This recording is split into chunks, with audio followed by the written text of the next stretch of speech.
প্রিয় সকল ছাত্র এবং ছাত্রী, তোমরা অনেকেই কমেন্ট করছিলে ওএসএস স্কলারশিপ লাস্ট ডেট কবে, এবং এসটি এসসি ওবিসি সকল ছাত্রছাত্রীদের জন্য যে আপডেট এসছে 2024-25 সেশনে লেটেস্ট আপডেট এসছে, শিক্ষা দপ্তর কি আপডেট দিয়েছে এইমাত্র সেটা তোমাদের কাছে শেয়ার করব।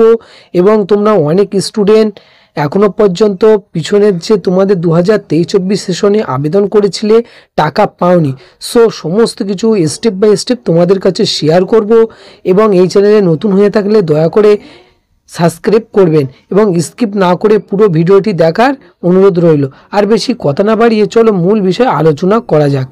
ভারত সরকারের সামাজিক ন্যায় বিচার ও ক্ষমতায়ন মন্ত্রক BCW বিভাগকে সংশোধিত প্রস্তাব পাঠিয়েছে, যে রাজ্য কেন্দ্রশাসিত অঞ্চলগুলি চলতি 2023-24 সালের জন্য আবেদন এবং যাচাইয়ের জন্য প্রক্রিয়া চালিয়ে যেতে পারে। এবং বিস্তারিত তোমাদের লেটেস্ট কোনো আপডেট এলে আবার তোমাদের কাছে শেয়ার করব। এবং তাছাড়াও যদি NPCIতে আধার পাওয়া না যায় তাহলে 7 দিনের মধ্যে আপনার ব্যাংক শাখায় যোগাযোগ করতে হবে এবং DBT সক্ষম অবস্থায় পরীক্ষা করতে হবে।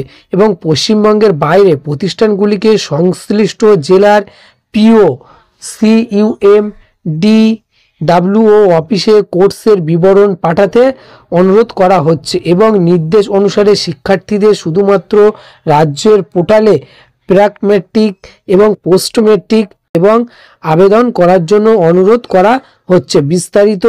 এবং তাছাড়াও ভারত সরকারের নতুন নির্দেশিকা অনুসারে প্রথম পর্যায়ে মোট যোগ্য অর্থের 40% বিতরণ করা হবে এবং বাকি 60% যোগ্য অর্থের যথাক্রমে বিতরণ করা হবে। অর্থাৎ তোমাদের আগে 40% টাকা দেওয়া হবে এবং 60% টাকা তোমাদের নেক্সট ধাপে দেওয়া হবে।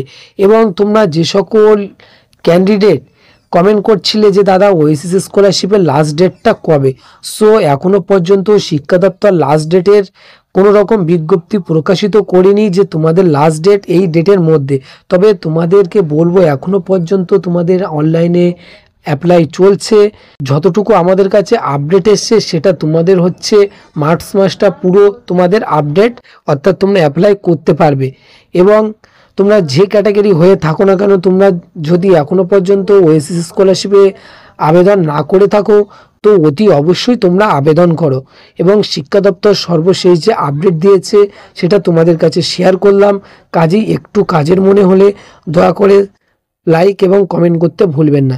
তোমাদের সময় অনেক অনেক ভালো কাটুক। আবার নতুন কোনো আপডেট এলে অবশ্যই তোমাদের কাছে শেয়ার করব।